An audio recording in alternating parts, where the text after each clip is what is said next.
Lately I've been thinking about this life and how it brought me here. Staring at this man in the mirror, I see him often. He'll wipe my tears. Only if you knew what I was going through. Only if you walked it in my shoes. Welcome to the Message Hope podcast, where the hope stands for hearing other people's experience. My name is Adam. My name is Mike, and today on the show we have a woman in the studio that I met maybe like 8 years ago. And I remember the first time I met her, she was introducing me to her son because she was bringing him into the treatment center that I was at. And she was like, everybody take care of him. And I think he was 18 years old. And Were you in treatment then? I was in treatment. Oh, okay. Yeah, all right, that's and cool. I was like kind of a senior client, like on my way out. So she came to like the people that were there for a while and was like, hey, can you look after him, And so that was my first experience with her. I've ran into her multiple times over the years. A lot of personality. Yes, vibrant personality for Kimi, sure. welcome. Yeah. Thank I want you. to say how I met Kimi. The first time I remember was, I don't remember how much clean time I had. I think I was very early in my recovery, but I was like really gung-ho about meetings. My dad had some clean time, but he wasn't going back to meetings because you know my dad. And from his last recovery. And I remember I gave him a cake in Riverside because he was staying in Riverside at the time. And as I'm presenting the cake, all you hear is Kimi yell from across the room, "Is that you, Jimmy?" You know what I'm saying? And so she knew my dad in the past recovery. And it's always been nothing but love, vibrant, very vibrant, outspoken, loving, caring woman. Anybody who's around you could just feel the love that radiates off of you. And so, and then I seen at a meeting a few weeks ago and I was like, why haven't we got Kimi on the freaking podcast, dude? And so I was like, you know what? I'm going to ask her after the meeting's over. And so, yeah. And thank you for being willing. Cause I also asked somebody else and they're like, I don't know. So I was like, cool. We got one person at the meeting. We're good, So Yeah. One more thing I want to add about Kimi that I think is super cool is that it doesn't matter if you're standing up for like 20 years or for 2 days. Kimi is cheering you on like no tomorrow. Yes. Every single time. And I think that's super awesome. People need that. For sure. So, Kimi, let's get started. Tell us what it was like for you growing up. Did you grow up around here, and what was that like? I actually grew up a little bit in Omaha, Nebraska. Okay. Omaha, Nebraska. And that's funny that you say that because the only thing that I remember growing up is never any good. So jumping forward a little bit, I'm 63, my brother's 64. I just met him 4 years ago on a mature spiritual sister and brother relationship. 4 years ago, he was 60 and I was 59. Wow. So I had a lot of questions for him. So I work a program of Narcotics Anonymous, and I'm trying to figure out. The only thing I remember from my childhood is being thrown in foster care at a very young age. I remember a lot of domestic violence. I remember mom and dad fighting and screaming. Then I remember dad gone. And then I remember foster care. And so since I'm in my 60s now, I try to go back and reflect with my siblings. Did this really happen? And guess what? I guess it really did. Wow. We were very, I guess they took us from our mom back then because we were now malnourished. So, not a good childhood for me at all. And that was in Nebraska? Omaha, Nebraska. Omaha, Nebraska. Omaha, Nebraska. I hear it now. Do Omaha. Yeah, born and raised. All my kinfolk still there. So, when you think about Omaha, Nebraska today, it seems gloomy, right? Because that's what I did later when I chose to get into an addiction. But from the age of like 4 till 11 or 12, we were in foster care. And then I remember my mother got us all back, and all my hair was gone, and I remember that. Do you know I had super duper long hair?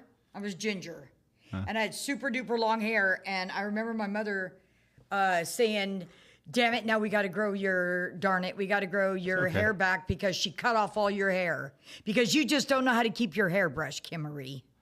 And I was like, okay. So I guess all my hair got cut off. She was a very angry woman. And now my grandma and grandpa were in prison forever for bank robbery. Who goes to Omaha, Nebraska and robs banks in the 30s? I guess my grandparents do. So they got out of prison, and my mother had them in our house taking care of us because she chose to work 2 jobs, which now I understand that. Yeah. So this is at about 13 years old. My cousin Patty used to come over in the weekend. You see how I don't know anything all the way up till then? Yeah. My cousin used to come every summer. Well, my grandpa started following us to the basement. And I don't know what he was trying to do, but I guess I was a little meanie. I started popping him. Pew! Get away. Stop it, you know? So when I told my mom slapped my face and she told me I was lying. Oh, wow. So I remember going in the basement again, and I remember him coming down again. This time I put hands on him. I don't know what he thought. That's why I said those 2 things are not my story. Yeah. So this time I went up, nobody listened to me. I went in the backyard and I threw a brick through the kitchen window. Where'd that come from? Oh, I don't know, but it got everybody's attention. Do you see that? Yeah. Okay. Nothing happened.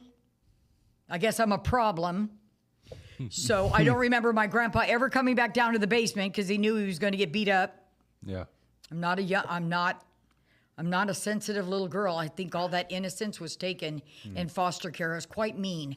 I've been quite mean my whole life. Yeah. I think that's why I'm so sweet now, right? Yeah. But, right? Because I'd see me walking down the hallway and I'd just beat you up. And so, I know, right? And so, Just because I felt like it. yeah, don't look at me wrong, right? That's how I got molded, right? That's why I'm so grateful for God. Right. So I'm almost 15 years old. My grandpa started to try that again. And this time my mother wouldn't listen to me, and this time we got into a fight. And this time I remember a little bit. It was April Fool's, 1977. I waited for my mother to come home from her second job. She went into her bedroom, and I set her room on fire with her in it. They locked me up. I spent my next 3 years till I was 18. 3 in YA, Youth Authority. Oh, did I get really Kimmy now. Now I'm really angry, and I'm really violent. And my mother never came to see me, but my grandmother did. You know, my grandmother just loved me to death. Yeah. You know, my grandmother, I love her, but she didn't keep me clean, and she didn't keep me on the straight and narrow. But I remember her in those years coming to see me. And then they released me when I was 18, and I went home to try to meet my mom again, and that didn't work. Yeah. Off and running. Now, by the time I'm 19 years old, I am on my way to federal prison because my boyfriend, he taught me how to counterfeit $20 bills in the Fox Photo Labs. You remember back in the early 80s?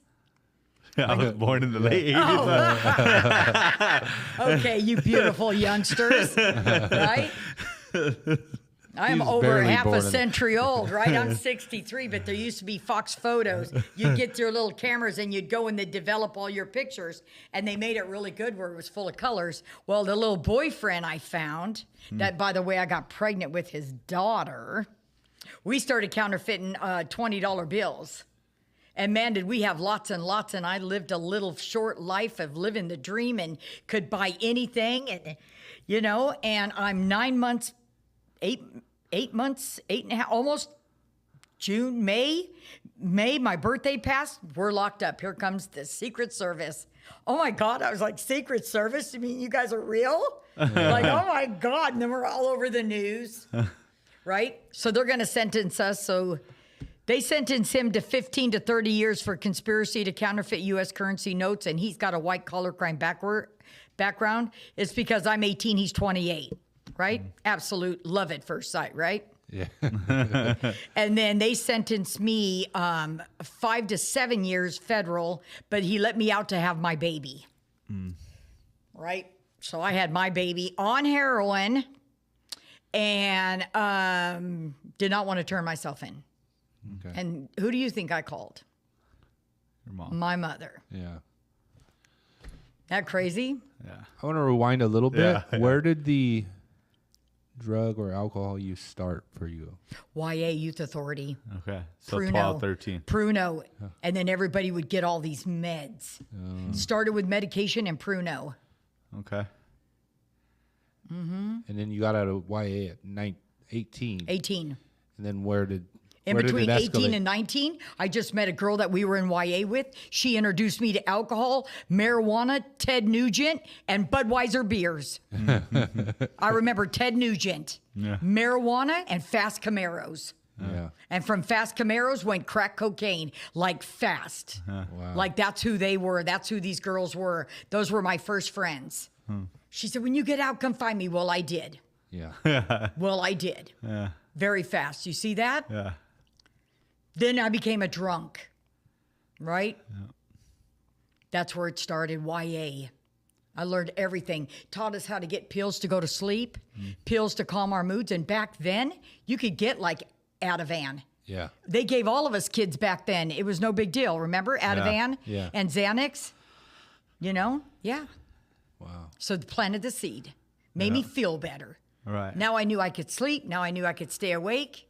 Now I didn't have to feel at a very young age. Right. But I know they were trying to help. But you're an 18-year-old girl. You know, you're actually a 15, 16, and 17-year-old girl who turned into a woman being in there. Yeah. You know, I got my first brassiere in there.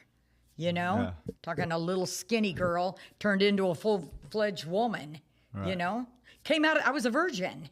Yeah. I was absolutely a virgin at 18, until I was 90. Oh, when I went to hang out with my friends, there wasn't sex. Yeah. It wasn't about sex.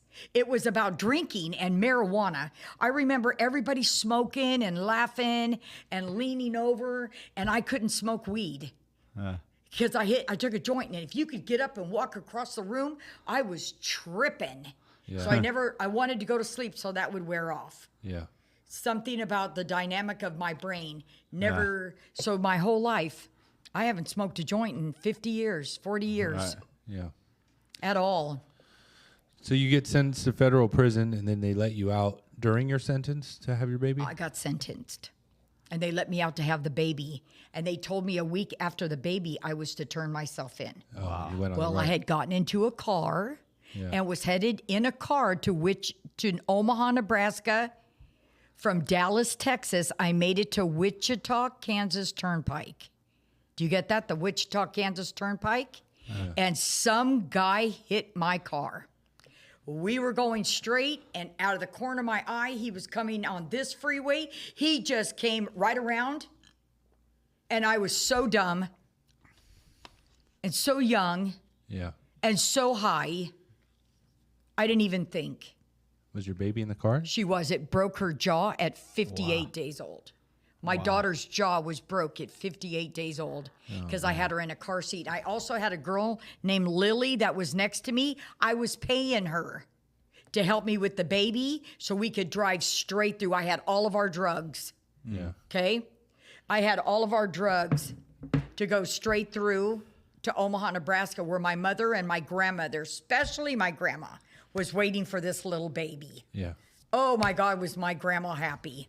Yeah. So that kind of built the new bridge for a second.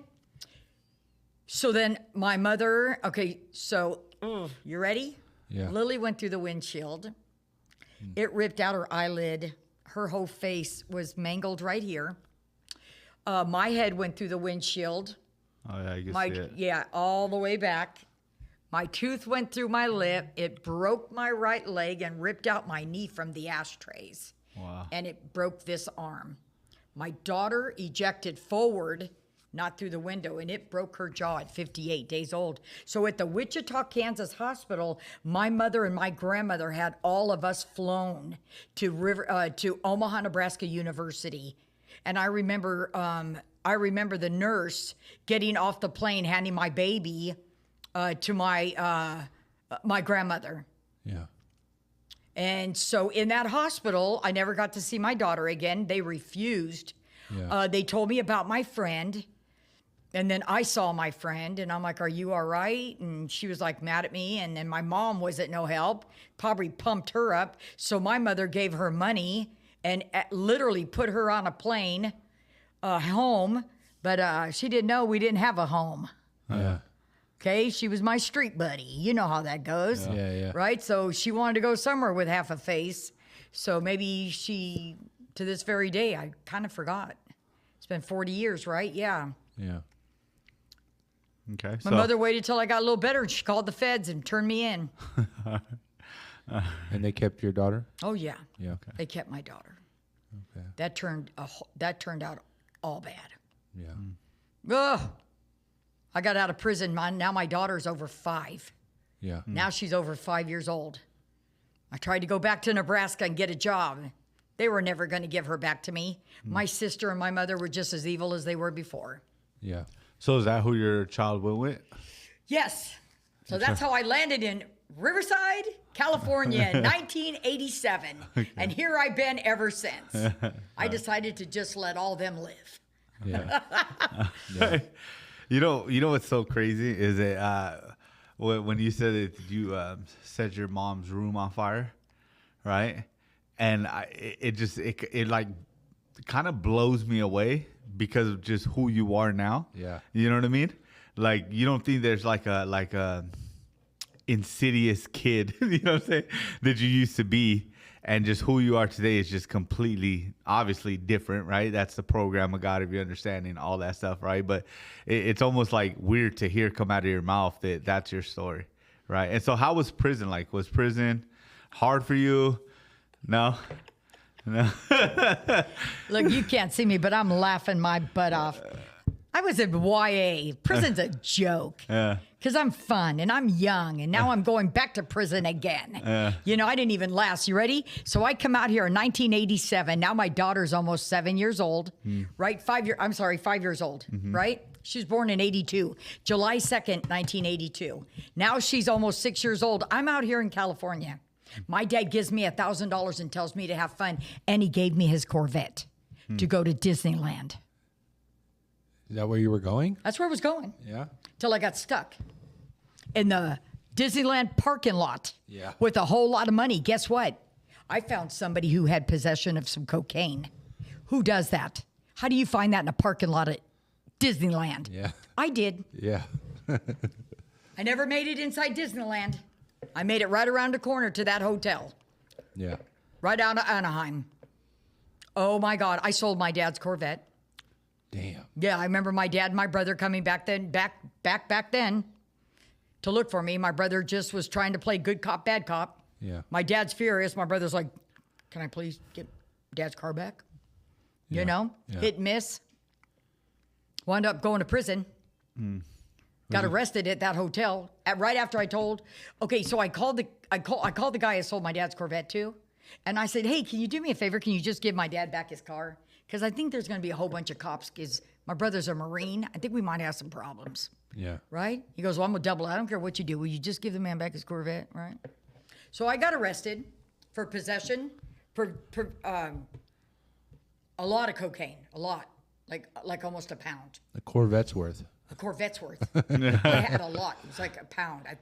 So when I started working for the Department of Corrections and I had to go through the CC3 in there wanted me to go through. So I want to let you know I had about a pound of cocaine. I had it individually wrapped. I had it stashed all around the corner, all around the car and in the hotel room. And they said I was distribution. They just threw it out there. I was all kind of things. You would think that I was a mafioso's daughter. Yeah. You know what I mean? Yeah. So they laid me down for they gave me 7 years. Mm-hmm. So I went to Chowchilla. W54584 was my number in the 90s. Yeah. Yeah. In the early 90s, 1989, 1990. And I stayed in there and 21 years old. What do you think I did? I ran the yard. It was great. Everybody hired me to do everything. I could braid hair. I was in UYA. I came very skilled. You know, all the little relationships and wives. Oh, I made her wife look beautiful. Yeah. I did her hair. I braided it. I greased it. I did everything. I did laundry for him.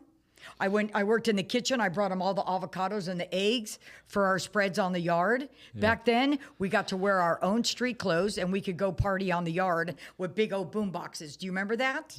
That's my first record. Yeah, it was yard time. It was, you go to work, you get a ducat, you go to work, and you play music, and it was fun. I was 21. I'd already been locked up for so many years in my little mind. It was fun. It was like a big slumber party because I did never have anything else. Yeah. So this was fun. Yeah. And throughout my whole entire life, it's been like fun. Yeah. Yeah. I didn't stay out long. I stayed out long enough to get pregnant. Yeah. By 1993. Yeah. Right? 1992. I'm not even out 1 week. And I find my next Prince Charming who's got drugs. You know, I'm hurting. Yeah. That's the only thing I knew. I didn't know to go sit in church and just have somebody pray with me. I didn't know I could ask somebody to hold my hand. So I always looked for drugs. Any quick, fast way to pass out or whatever.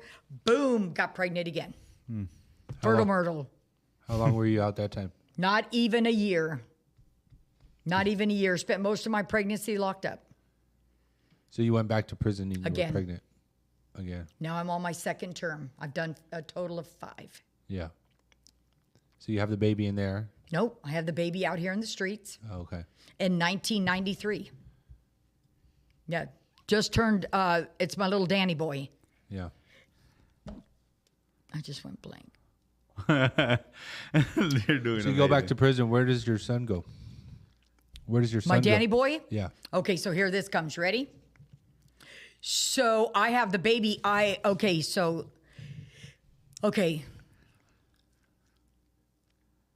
Before I get re-locked up, I meet a man. And he's slinging more drugs, and he's in Ontario and Ontario on 9th Street. His name is Moses. God rest his soul. He just fell head over heels with me, and he fell in love with my little baby girl. He fell in love with that child, and he did everything he could. But he had what I had to feel good. He had drugs too. Yeah. So this baby is only like a year and a half old, and they're locking me up again.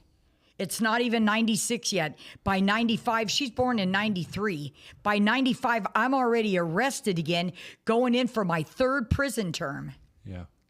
They're locking me up again. This time, I'm pregnant with his son. So now I've got one in Nebraska. I got Danny right here, and now I have Joaquin in my belly. My parole officer, this is 1996. My parole officer came and got me out of prison, and she introduced me to the world of recovery. She took me from Chino Prison up here to Riverside, California, to a program called MFI AWP. I was the first parolee they ever agreed to take in 1995. See that? I've been locked up my whole life. Yeah. By 1995. That's why it was getting old. I looked at those women, and my parole officer said, if you walk out this door, don't look back. I was like, why? You know me. I was like, why? Why? What's going to happen? She just gave me that look. Okay, I'm done with you. I liked it there. Yeah. I must have been tired. I was pregnant. Yeah. The 2 little girls that I wanted bad were gone. They were gone. They weren't giving those little girls back. The courts had gave Joaquin's dad, his aunt, I love them. We're still beautiful like family today. They gave that family my child. Anybody but me. Yeah. Judge is like, don't even play. I'm not playing with you. I think that's where the breaking came in. Oh my God, right? So today, Adam, I'm a youth specialist. So if I hear a child come in, tries to burn their mother up in their room, I have a different reaction to that. Yeah. I go in there and I grab that child and I bond with them. Nobody asked me what was wrong with me. Yeah. Even though I was about to have more innocence stolen from me in the basement of my mother's house. Yeah. Remember back then you guys were just twinkles in your parents' eyes. But back then it was like, shh, we don't talk about this stuff. Yeah. Well, I just so happened to be mean from foster care, and somebody did not get the reaction they were looking for, Right. Yeah. right? Just deep down inside, I've always been like a little boy. Yeah. Right? I just kept getting with all these men, thinking that was what we were supposed to do. Yeah. Right. I've been gay for a very long time. So You think forever? I have. Yeah. I didn't even know that about you. You didn't even know that? I know. I mean, I just figured she was supportive. I didn't. I How beautiful. You thought I was an ally? Yeah, I am. I bullshit. I didn't know that was a part of your story. Yeah. That's why you've never seen me with a man. I don't know how I learned that, but I knew that. I swear, Yeah. I did not know that. I don't know what it was. And I've known you for at least 12 years now, and I did not know that. Yeah. Well, thank you, because it is something true in me, and I really don't like to have to flaunt it or let anybody know about it. But yeah, that's who I am. All right. So I just still tried to find what normacy is. Yeah. Right? They say normal's a thing on a dryer. Normacy, what normacy should be. So if you look in a mirror one day and you're like, I'm tired of fighting, right? What does normal look like? Getting right with God, right? So you talk about getting right with God. So how do you get right with God? That's what I was looking for. And I'm not going to hurt any more men. I want to let you know these men were not bad. And I tell these children that all my children, except one, don't have dads, because I've buried all of them. In the last 14 years of my recovery, I have buried all 3 of their dads. Yeah. They've all succumbed to their disease and their sickness and their whatever, Yeah. right? No. So I always tell them, your dads were good. They were good. I ruined them. I ruined them because of the way I was. Yeah. Right. Yeah, I'm just done. You can, a human, I feel like, can only take so much pain 100%. before you surrender. And everybody's like, surrender. And you're like a Viking. And you're like, no, I'm not surrendering. Yeah. So I still have that spirit. Right. Like, let's go. I got my sword. Let's go. Right. Right? But as far as pain, I found this program. I found this program of Narcotics Anonymous. It told me to sit down and shut up. That was through MFI. Through MFI. Yeah. Remember, now I'm big and pregnant with Joaquin. Yeah. Right? October 11th, 1995. I am 6 months pregnant. 5 months pregnant with my son Joaquin. I went to my first meeting right there on Arlington at Arlington. God dang it, the meeting we had there forever. We just talked about it the other day. And I stood up and took a newcomer chip with a great big belly. And I thought everybody was going to judge me and hate me because that is all I've ever been used to. Yep. And in fact, the whole room got crazy and started applauding me. And at the break, some of the women hugged me and told me how proud they were. And that was a mixed message to me. Yeah. And then I thought, boy, what a bunch of lames. Man, I'm going to do very well here, you know? I'm going to do very well here. Okay, I just see what card I need to pull and use.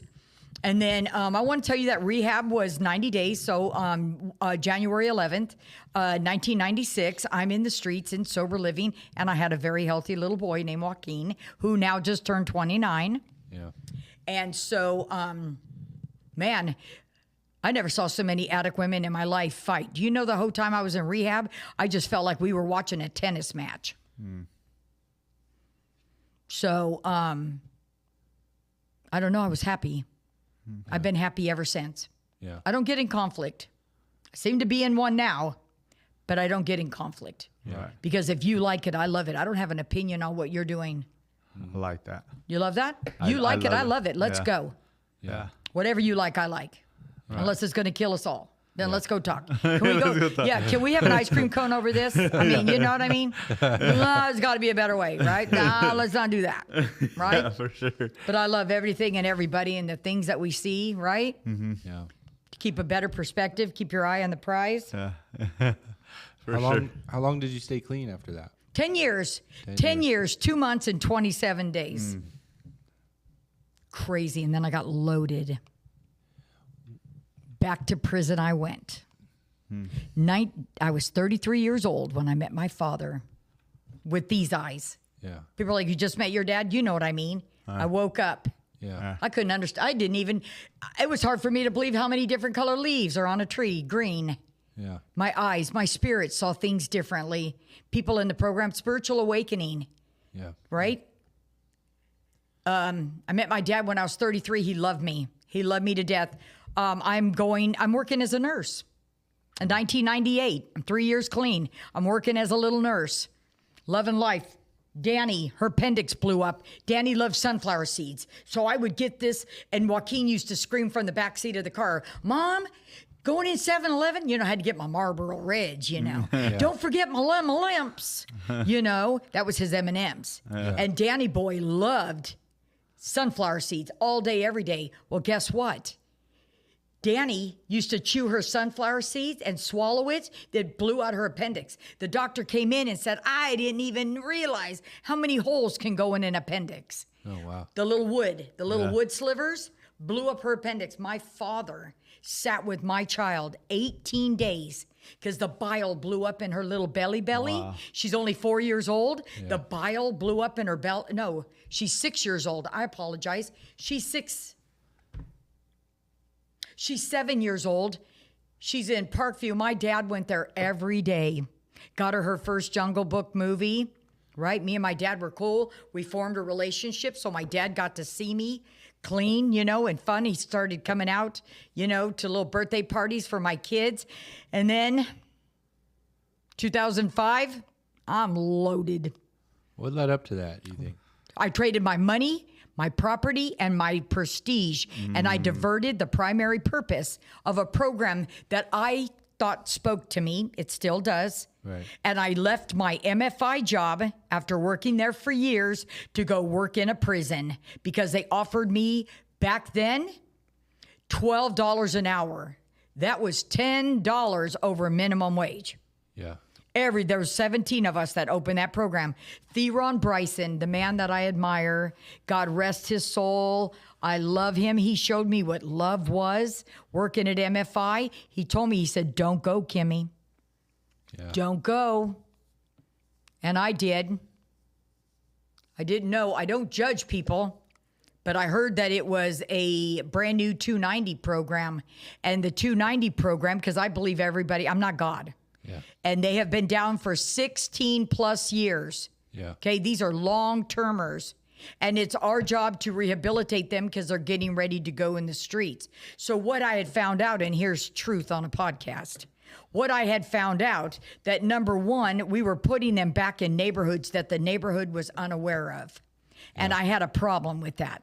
I didn't have a problem rehabilitation because I believe everybody. I don't like the secrets and the lies. Yeah. And then I found that I was lonely and something just changed because everything was so not normal for me, even though I was making all this stupid money, that one day I was trying to talk and a guy walks up and I'm like, first of all, back up. And then he wants to hand me my pen that was in my blouse pocket. And right then, you know, I wanted to fight him. But instead, my coworker, I wanted to fight him. Yeah. Don't push the button. Yeah. Don't set the alarm. I wanted to handle this. Yeah. Right? So that just compelled. It wasn't recovery. Yeah. It wasn't anything we stand for. It's a cognitive behavioral 2 program.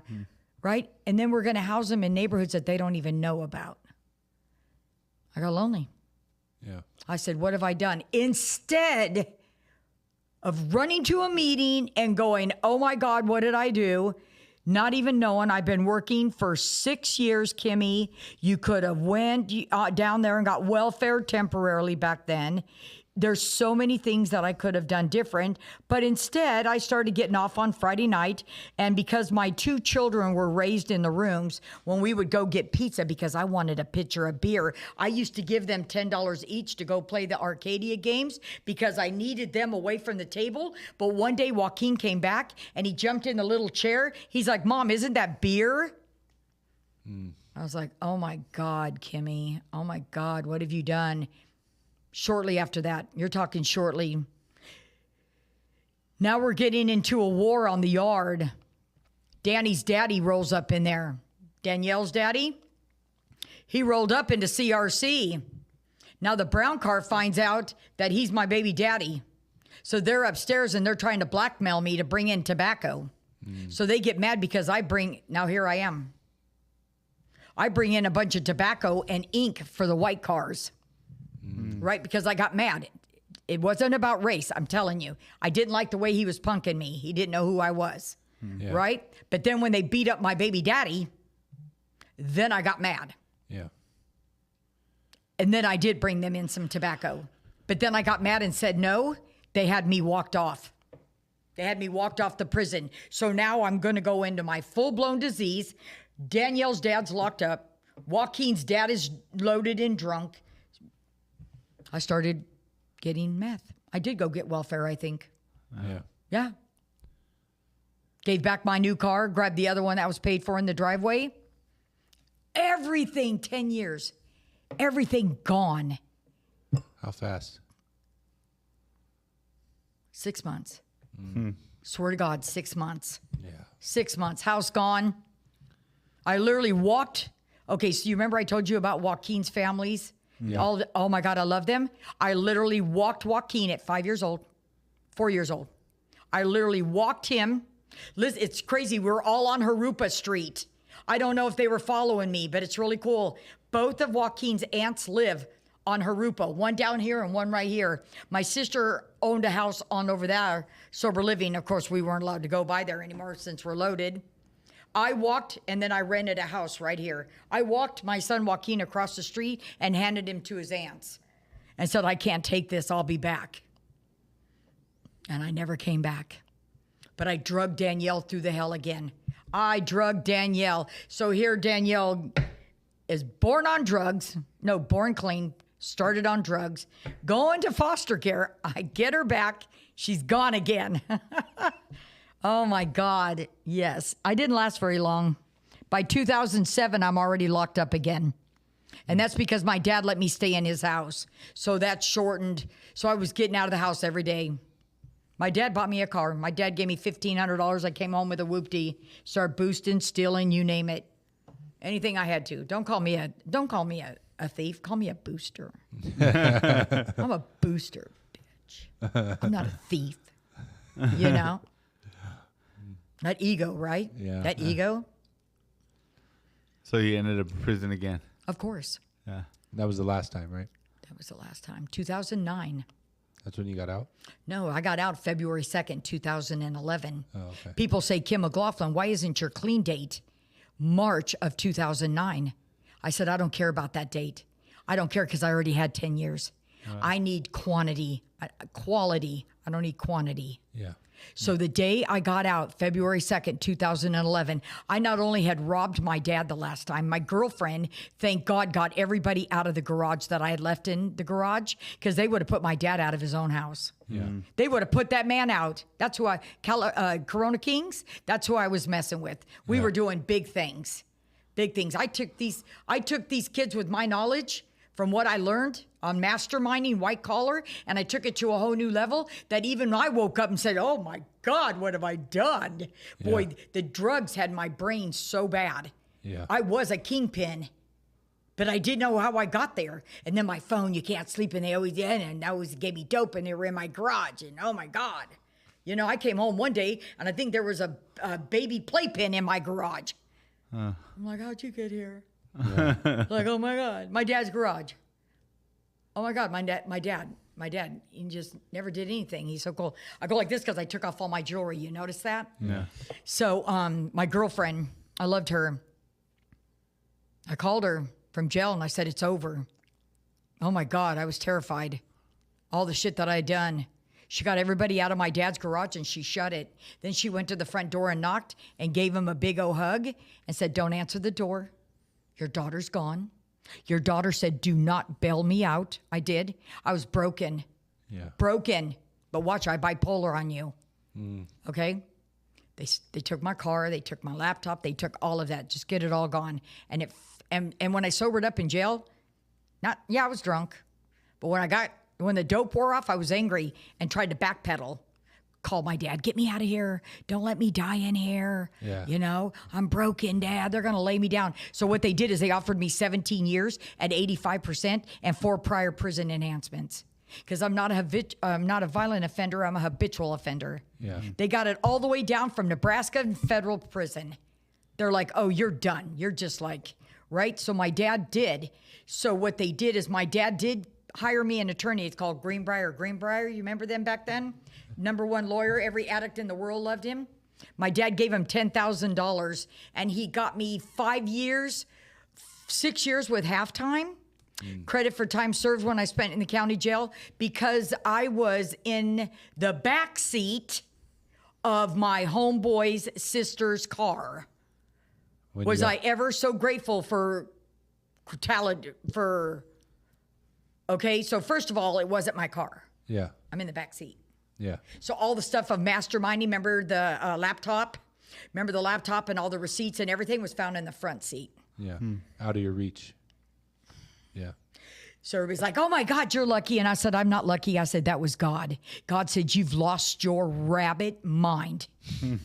God says, you've lost, can I say that? Yeah. God says, you've lost your rabbit ass mind. Yeah. You got nothing. Let me help you a little bit. So when I got out of there and I got into prison, I wasn't the same girl. I just cried and surrendered because now I'm in VSP. Now I'm up in VSP, a level 4 yard lockdown.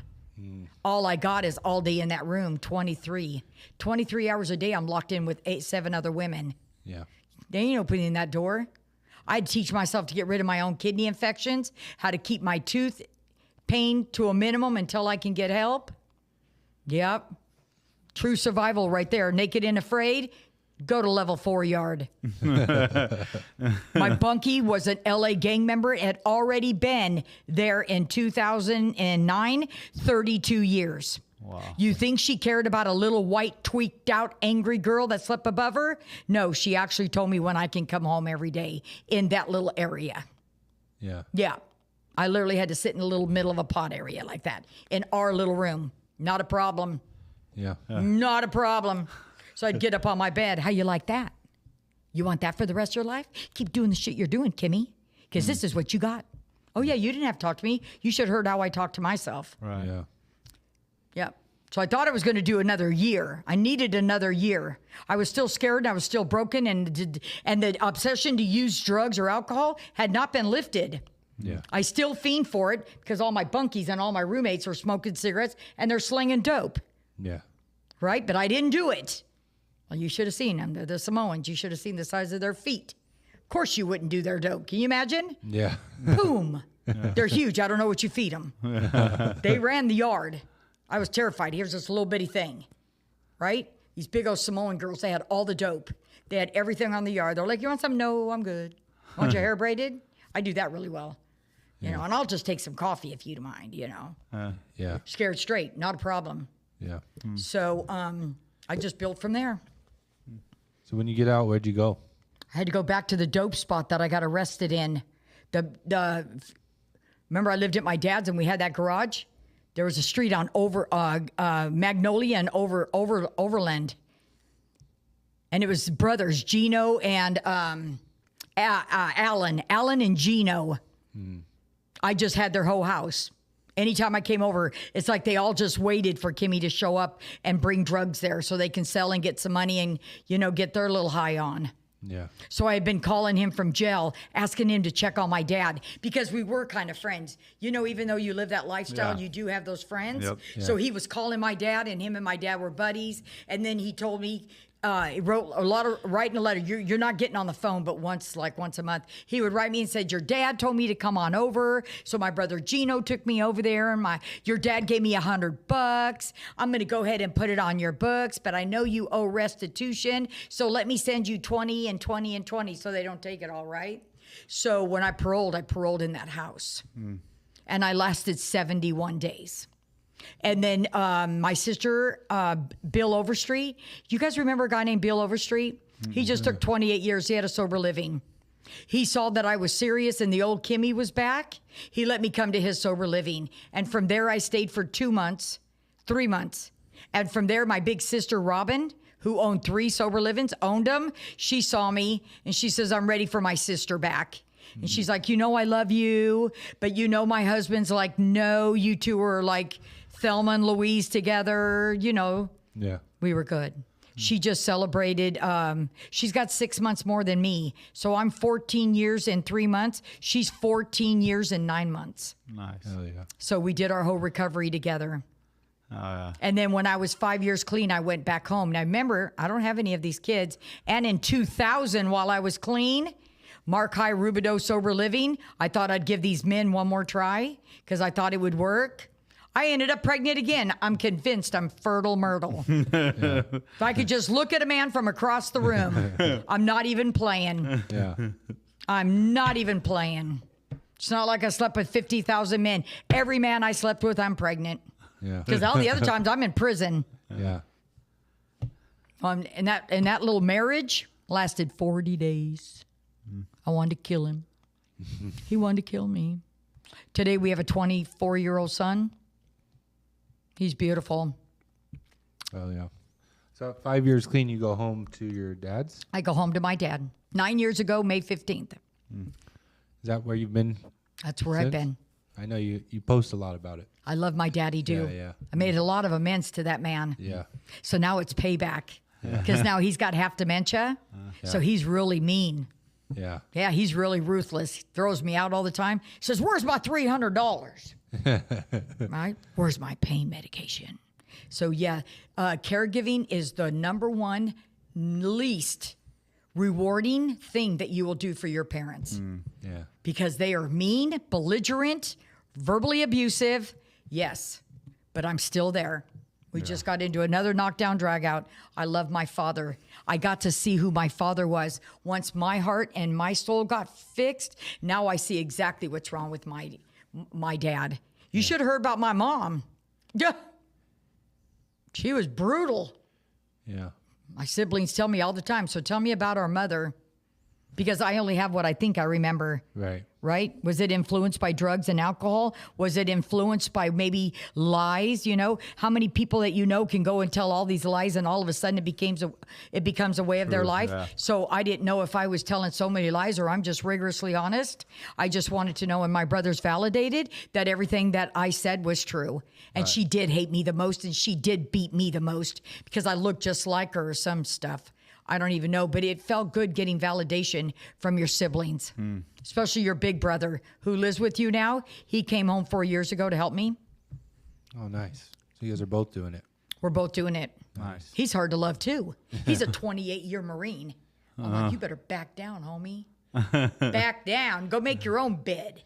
Yeah. You should see the way he eats. Everything's still on schedule. My brother's stuck. Yeah. My brother's stuck in a routine. Yeah. I drive him nuts. Number one, being this big, and number two, sitting in a chair. Yeah. Real quick, can I share something? Yeah. Sometimes he's like, how do you do that? How do you go from going to work all day to coming home and plopping in that chair until you go to bed? I said, hey, you should try it. It's not bad. Yeah. A couple of weeks later, he walks by and he looks at me. You can't intimidate me. Not today, big brother. Right? Yeah. He goes, is that what you're going to do all night? And I looked down. I looked over at my dad. I looked up at him. Said, pretty much. That's funny.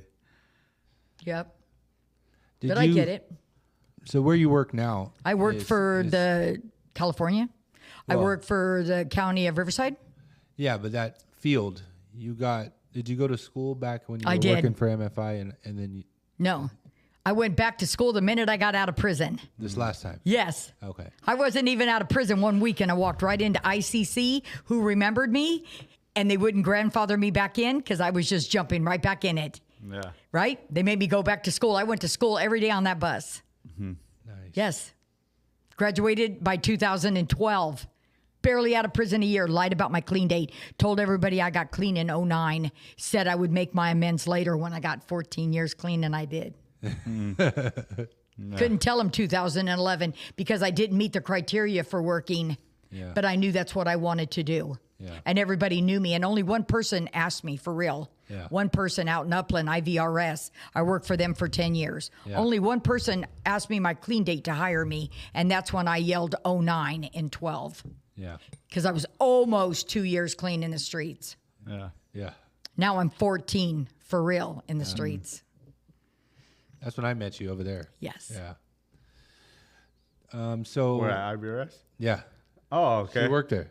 Oh, okay. I worked at all of them. Yeah. I did the kids to the adults to San Bernardino to outpatient to over there in Upland. I think you were an outpatient, but I met you because you were bringing Joaquin there. Yes. Yeah. Oh, so you weren't. So it wasn't the last treatment center you were at. It was at when you were at IVRS. Yeah, yeah. Okay. Like 8 years ago. Yeah. Yeah. Was that 8 years ago? Let me see. I'm 14, 8, 9, 10, 11, 12. Maybe 10 now. I don't know. Let's say 10 years ago, and my son got introduced to methamphetamine, and I didn't even really Well, have no, him he back was yet. he was 18, He was 18, so it was 10 years ago. 11 years ago. 11 years ago. Didn't even have him. Like, I'm trying to bond with this kid. Somebody introduced him to the world of methamphetamine. And okay, so you ready? Real short form. You remember I told you I love his aunts? Remember his aunts? This is the other aunt. Her name is Sandra. I had a girlfriend that I was running the streets with when I got loaded. She was getting ready to go to jail. She gave her daughter, Raina. They always get our kids, me and this girl. So Raina's now grown up, and now they're both 18. She said Joaquin got drunk and high on methamphetamine and did something really bad with her body, forcefully. Wow. Oh, my God. I didn't know if that's the son I had. So I hired a private investigator. I put him in IVRS until, I'm really honest, they found out what his charges were, and they asked me to come and get him because they don't house those kind of people, pending or not. Yeah. Which I felt really angry about. So that's why it was very important that I took my son in the parking lot and literally beat him up, Joaquin. I needed to know if he did that. Number one, did you do that to a woman, period, on drugs or not? Did you do it? And he just kept crying and he didn't. So I hired a private detective for $8,000.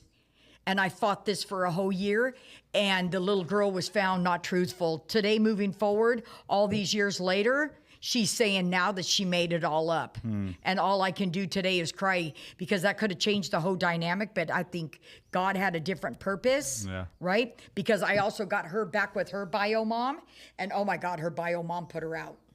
It was horrible what she did to the other siblings. But that's when he met my son. And my son had 8 years clean, and he just got loaded. And now he's celebrating 2 years clean. Joaquin, I said again, this is what we're going to do? And this is what we're going to do? Right. So I was devastated. I almost lost my mind. Yeah. Yeah, I almost snapped because Yeah. everybody died. You already know all the friends he was hanging around with. Our friends. Yeah. Steve Wooden's son. My son was next. I knew my son was next. Right after Perry. Melissa's gone. Yeah. I just started crying out to him. I manipulated him. I went and got him I paid for a iPhone. Yeah. And I would call him and lie. Hi. Are you hungry? Can I come give you? Hey, does the baby need diapers? I let my grandson and them live in a shed in the back of his aunt's house. Yeah. I did that. But I would manipulate going over there. Joaquin has 25 months clean. Nice. Yeah. Yeah. So I don't believe in tough love. I believe you do what you want in your heart. I believe this was a do or die. And I believe it wasn't if, it was when. Because he was going to get that batch. Because why did I think he wouldn't? And everybody else that I loved just buried their children. So why did I think mine was going to be any different? Yeah. I just couldn't sleep at night. I lost sleep. But I got up and went to work every day. But if you were looking for me, I was out looking for him. Yeah. Just I to remember let you him sharing about that. all day, About every the day, shed, all yeah. day. I love you. I love you. Please answer the phone. Yeah. I got you this phone, and I pinged this phone, right? Yeah. And then I wanted to beat her up, right? Yeah. Then I was really mean to her. Then I went crying, and I begged that little 21-year-old to forgive me. I don't care if she's on drugs. You don't have the right to treat that little girl like that. Oh, is this how we're going to teach her to adult? Yeah. Who are you, right? So I just hugged her and cried, and she was probably going, weird. Yeah. But I begged her for forgiveness for a behavior that she didn't even realize. Yeah. She just knew I was mean. And I constantly bought her female things, Yeah. constantly did all that. And then one day, I'll tell you, let me see, he got clean May 3rd. It was around the end of April, and I just couldn't take it anymore. I was depressed. I wasn't sleeping. I was gaining weight. I actually thought one time about going into my addiction because I saw who my son on Harupa Avenue was hanging with, and I dared him in my mind to do anything to my kid because I was gonna show him what an OG does when she comes out of retirement. Yeah. Because I was gonna go turn that place out. Yeah. Okay, do you get that? Yeah. Ooh, my mind is a scary place. Yeah. Because that's who I really am, a little street gangster, right? Yeah. And so I just went up to Joaquin and I started crying. And I said, I just want to let you know from this day on, I respect you as a man and I love you, that this is you. This is the decision you're making. So when you die, I'm not going to feel, what did I say? I'm not going to mourn not having my son. I'm going to respect you as a man because this is the decisions and the choices that you're making. He goes, okay, Mom. I said, here's $40. He goes, you don't have to give me $40. I said, I don't have to do anything. But here's $40. When I hand this to you, I don't care what you do with it. Because that's not why I'm handing it to you. Yeah. He was like, whoa. So I don't know what about that. But 3 days later, 4 days, about a week, he called me crying. He goes, here I go, I'm scared. Yeah. I said, what are you scared of? He goes, what's going to happen to me? I said, as long as you're not on drugs, please, don't worry about a thing for the love of God. I took $300 worth of groceries and he slept for 5 days. I called my Thea every day to see how he was doing. Yeah. She was taking care of the baby for me, so I took her $200. Yeah. Yep. My son woke up totally emotional, but he got his job back. So I moved him all up to San Jose. What's the top up there by San Francisco? Okay, up there. Sacramento? No, not that far. San Jose then. Yeah, one of them up there. Yeah. Yeah, of they the got a same. job. They're glaziers. I said, hey, Joaquin, how does it feel being a month off methamphetamine on the 17th floor? Yeah. Can't say I ever did that. Yeah. On a hoist? Yeah. Well, it got good. It got bad. They got emotional. Yeah. 3 months into it, up there on a 1 year contract with him and her working, they fired him. They fired him and his brother for stupid going shortcut outside of a window on a hoist. Going, oh my God, OSHA, Yeah. Samsha, OSHA, OSHA, OSHA, yeah. OSHA got him. Yeah. I said, bro, now you're way up there unemployed, but she still had a job. They didn't have to pay. It was a per diem hotel. Yeah. Here we go. But he stayed clean. And all I could do was pump him up. And I went up there, I drove up there twice a month, once a month. Yeah. Nice. Look at him now. I know. It's amazing. He tells me all the time, oh my God, Mom, I remember everything you said. I said, I always wondered if you did. So you know what, family? When we're speaking to our people that are not in their right minds, they're listening to us. Use nice words, please. Yep. Yeah. Use feelings. Yeah. I hurt. I'm sad. Yeah. I just want the best. Not you. What? How could you do this? Think about your son. Don't do that. Yeah. Don't do that. That didn't work. Yeah. I loved him back. Yeah. And I know some people didn't get to. Yeah. And my son didn't have a relapse. So relapse isn't a part of his truth Yeah. so far. I'll kick his ass. So is he going to meetings up there and doing all that He's stuff? not doing no. Okay. Church. God. Oh, hey, that Church. works too. Yep. God. But Absolutely. when he's down here, he's like, what meetings, Mom? You see, he goes to all the meetings, gives me a cake every year. Yeah. He loves it. But really, I think he's looking, okay, so he hates Christmas because his father died on Christmas. Yeah. Okay? He's still mourning his father a lot. He's angry. So he's trying to find peace in God. Right? Yeah. I think his disease of addiction is under arrest, but his heart is broken. Yeah. So I don't know. I looked at her not too long ago and I said, are we going to try for a Christmas tree this year? She goes, maybe. Yeah. He wants no part of it. And his father died 12/23/12. My mother died 2/22/12. It's a very hard year. Yeah. Very first year in recovery for me. Yeah. Yeah. I made it. Well, thank you, Kimmy, for coming on. You had amazing stories. We got to learn a lot about I you do? that we A didn't lot, know. yes. Yeah. You're very good at telling your story. Am I? You are. Animated, huh? Yeah, Fun. for bit. sure. Yeah. Too bad it's not on video. I know. It'd be great, dude. Yeah. But yeah, you got anything else, Adam? No, I don't got nothing. I got Thank you. one question for you. If you could give a piece of advice or a piece of wisdom to somebody out there struggling right now, what would that be? May I ask, struggling with what? Addiction? Addiction. Alcoholism? Things that you struggled with and overcame. Okay. Fighting for your children seems to be a lot lately. Yeah. Getting our children back in our lives. My experience, strength, and hope and wisdom on that is just keep doing you. Just keep, I didn't let anything interfere. I just kept going. Keep bettering yourself. Remember, this too shall pass, and surround yourself with healthy people. I just did it no matter what. I just kept going. Yeah. I saw everybody around me starting to get theirs back. So I started doing what they do. Yeah. Right? Start getting out and getting new friends. Talk about what you're feeling. Look for help and resources. That's what I did for me in the meetings. I found everybody and everything. And then when I saw you guys, that I just kept going. Right. Remind myself, don't go back. Don't go back. One is too many.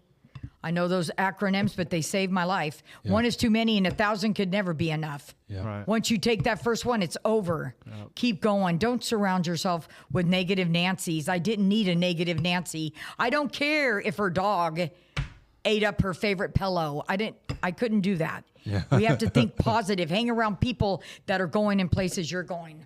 Yeah. Nice. Find an outside source. Some of us need outside help, Yeah. Yep. right? Get outside help. Professional help. Professional help. Yeah. Yep.